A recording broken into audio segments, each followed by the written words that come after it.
حضرت عمر بن خطاب رضی اللہ تعالیٰ عنہ واقعہ فیل کے 13 سال بعد پیدا ہوئے، یعنی رسول اکرم صلی اللہ علیہ وسلم سے پہلے جو واقعہ فیل آیا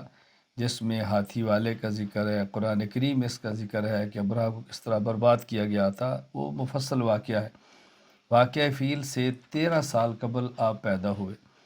چنانچہ امام ابو عمر یوسف بن عبداللہ بن محمد بن عبد البر بن عاصم القرطبی رحمہ اللہ وفات 463 ہجری الاستیعاب فی معرفت الاصحاب میں لکھتے ہیں، ولد عمر رضی اللہ عنہ بعد الفیل بثلاث عشرۃ سنہ۔ حضرت عمر فاروق رضی اللہ تعالیٰ عنہ کا نام و نسب: عمر بن خطاب بن نفیل بن عبد العزیٰ بن رباح بن عبداللہ بن قرط بن رزاح بن عدی بن کعب بن لؤی بن غالب۔ حضرت عمر فاروق رضی اللہ تعالیٰ عنہ کا یہ سلسلہ نسب رسول اکرم صلی اللہ علیہ وسلم کے آباء و اجداد میں سے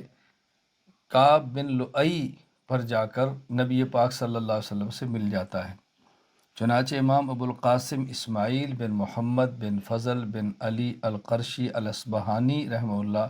وفات 535 ہجری سیر السلف الصالحین میں لکھتے ہیں، یلتقی مع رسول اللہ صلی اللہ علیہ وسلم فی کعب۔ مکمل آپ کا شجرہ نسب بیان کرنے کے بعد